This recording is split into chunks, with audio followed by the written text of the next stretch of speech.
बहुत समय पहले की बात है। एक राजा अत्यंत विनम्र और दानी था। अपनी प्रजा से उसे बहुत प्रेम था और सदैव उसके सुख दुख का ध्यान रखता था। इन्हीं गुणों के कारण उसकी ख्याति दूर दूर तक फैली हुई थी।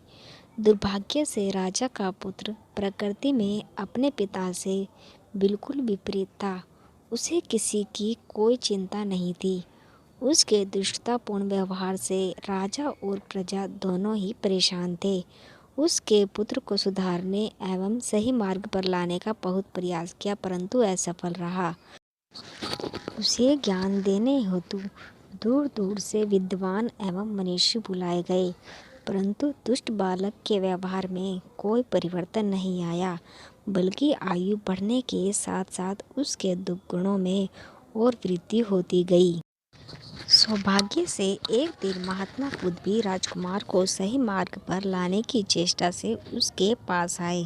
उन्होंने न तो उसे डराया धमकाया, न भला बुरा कहा, बल्कि स्नेह से एक नीम के पौधे के पास ले गए और राजकुमार को उस पौधे का एक पत्ता चखने को कहा। नीम के पत्ते को खाने के से राजकुमार का मुंह कड़वा हो गया और क्रोध में आकर उसने उस पौधे को उसी समय उखाड़कर फेंक दिया। महात्मा बुद्ध ने उससे कहा, राजकुमार, तुमने पौधे को उखाड़कर क्यों फेंक दिया? राजकुमार ने उत्तर दिया कि अभी से इस पौधे के पत्ते इतने कड़वे हैं, बड़े होने पर तो वे बिल्कुल ही विष हो जाएंगे, इसलिए इसको जड़ से उखाड़ देना ही उचित होगा। राजकुमार की बात सुनकर महात्मा बुद्ध ने गंभीर होकर कहा, तुम्हारे कड़वे व्यवहार से राज्य की जनता भी बहुत पीड़ित है।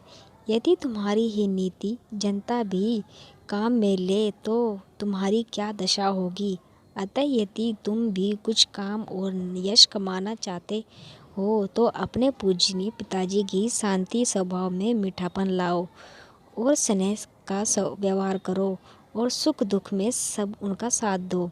महात्मा जी की सीख से राजकुमार पर गहरा प्रभाव पड़ा और वह अपने पुराने व्यवहार के लिए लज्जित होने लगा। उसी दिन से राजकुमार ने गंभीर परिवर्तन आया और अब दुष्टता त्याग कर अपने भलाई की राह पर चलना प्रारंभ कर दिया।